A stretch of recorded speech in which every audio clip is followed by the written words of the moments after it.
Je suis Dr Leila Hillel, enseignante-chercheur en psychosociologie, spécialiste de la communication sociale.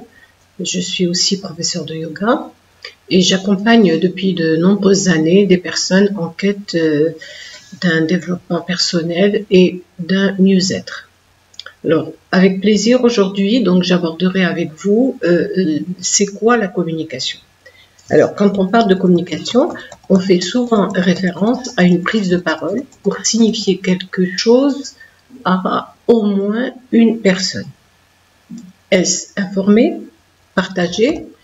Alors, on pense souvent qu'informer, c'est donner l'information à un sens unique.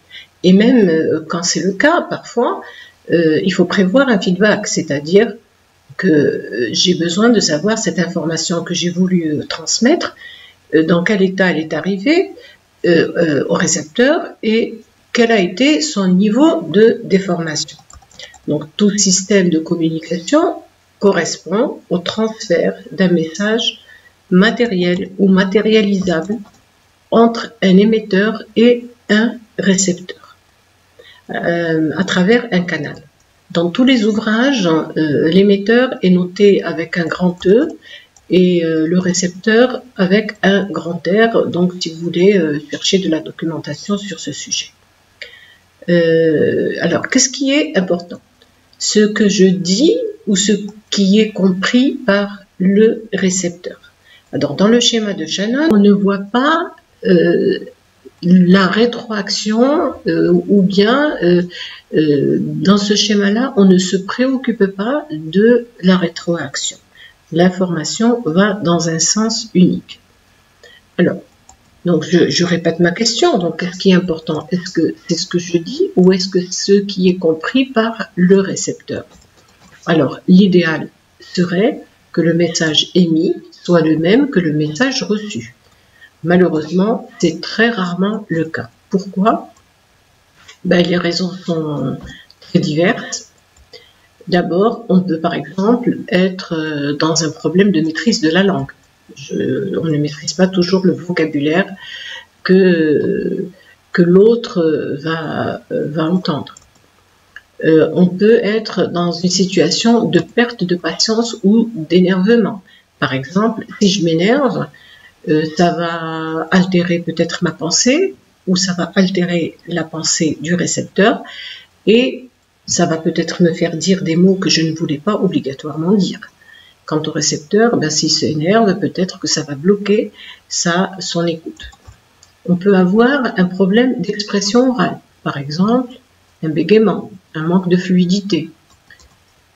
On peut avoir un problème d'explication, d'information. Par exemple, je veux parler du cas d'un individu, mais j'oublie de donner le contexte. Donc, toute l'information va être biaisée. Je peux également être dans un cas où les informations sont incomplètes ou bien elles sont erronées. On peut avoir aussi un problème de retour de l'information ou rétroaction, c'est-à-dire je ne cherche pas à savoir qu'est-ce qui a été compris. Alors, qui est responsable de ces états? Alors souvent, l'émetteur pense qu'il a émis un message correct et c'est le récepteur qui n'a pas compris. D'ailleurs, souvent on entend dans des discussions la phrase « Non, non, non, tu ne m'as pas compris ». Alors qu'est-ce que ça veut dire « Non, tu ne m'as pas compris » Ça signifie qu'en fait, la responsabilité revient au récepteur, bien sûr, suivant l'émetteur. Alors, cette phrase, donc à ce niveau-là, cette phrase, elle est à proscrire dans toute communication.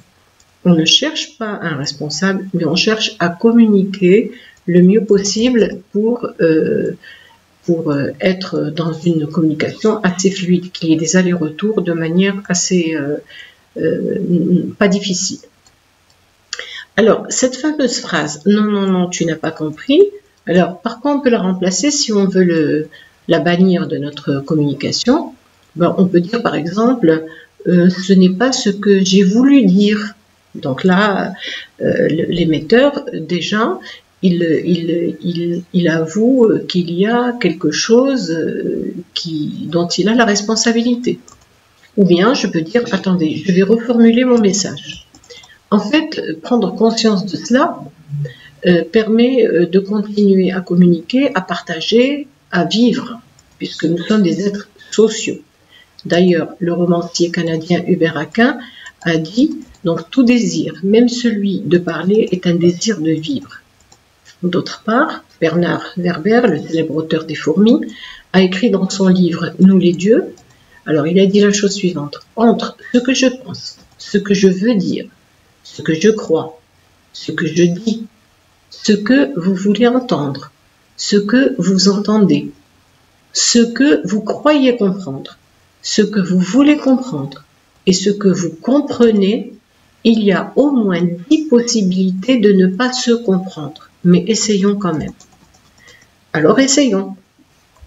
Donc du côté de l'émetteur, des questions sont à se poser. Du côté du récepteur, des efforts à faire pour écouter.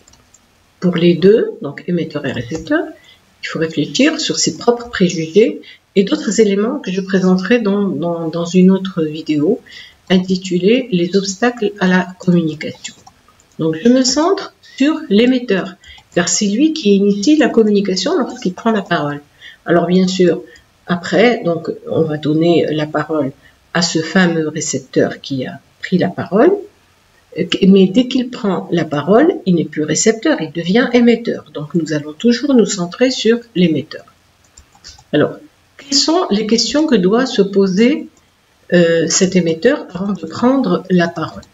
Alors là, je vais me référer au schéma d'Alexis Micheli, donc intitulé « Les principaux modèles de la communication », où il se pose toujours la question « Qui dit quoi, à qui, pour quel résultat, par quel canal, avec quel résultat ?»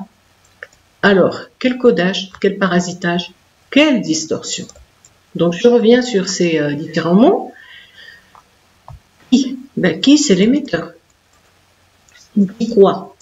Ben, dit quoi? C'est l'information à transmettre. Donc déjà, quand on parle de l'émetteur et l'information à transmettre, déjà, le récepteur est déjà dans une attente et prend en considération l'émetteur, parce que suivant l'émetteur, il ne va pas écouter de la même manière. Si c'est une personne qui donne un cours, c'est pas comme quelqu'un qui va donner, par exemple, une information sur quelque chose qui se passe dans la journée. Bien, donc l'information à transmettre, à qui? Donc le récepteur. Et oui, donc je suis l'émetteur et je dois donner une information et je ne vais pas donner la même information suivant le récepteur. Est-ce que c'est un homme? Est-ce que c'est une femme? Est-ce que cette personne est jeune? Est-ce qu'elle est âgée? Est-ce qu'elle est instruite? Etc., etc., etc. Donc, par quel canal? Donc là, je choisis le canal, c'est-à-dire est-ce que je vais envoyer l'information par Internet, par exemple, ou est-ce que je vais parler oralement? Est-ce que je vais préparer une affiche? Est-ce que je vais faire ça en arabe, en français, en anglais? Et ainsi de suite. Avec quel résultat? En fait, à ce niveau-là, il faut prévoir les effets de la communication sur l'émetteur. Et alors, bien sûr, quand on prévoit les effets de la communication sur l'émetteur, on va déjà se questionner sur le codage. Quel codage nous allons donner? Alors, question suivante, c'est quel parasitage? C'est-à-dire, quel élément va empêcher la communication d'avoir lieu? Par exemple, le bruit extérieur, un local mal aéré, les allées et venues des personnes, un récepteur rebelle qui énerve et qui s'énerve. Puis, question suivante, quelle distorsion? En fait, il faut prévoir comment le message risque d'être déformé. Il peut être diminué à cause du bruit. On peut avoir des omissions car notre message est trop long, donc l'attention du récepteur va diminuer au fur et à mesure. Il va être, par exemple, le message peut être transformé, car les mots employés par l'émetteur peuvent être difficiles pour le récepteur. Il ne connaît pas tous ces mots qu'il va utiliser. Alors, en plus de ces questions, l'émetteur doit aussi se poser une autre question. C'est comment améliorer ma communication? Donc pour cela, un feedback ou une rétroaction doit être possible. Alors en fait, dans ce schéma de la communication, donc depuis Shannon, c'est Norbert Wiener qui a ajouté cette dimension au schéma. En effet, comment évaluer la compréhension du récepteur s'il n'y a pas de feedback? Alors, d'une situation à l'autre, la rétroaction est différente. Elle est plus ou moins facile, plus ou moins difficile. Dans un groupe où la communication est fluide, la rétroaction a une place importante, ce qui facilite encore plus cette communication. Dans un groupe où une communication est descendante, par exemple quand règne un état d'esprit très traditionnel ou conservateur, dans un système patriarcal, dans un système où il y a une hiérarchie assez rigide, la rétroaction sera difficile. Alors, dans le contexte de la famille, permettre à l'enfant de répondre, de dire ce qu'il pense dès son jeune âge, va faciliter la communication entre les membres. Alors, quand doit commencer cette communication?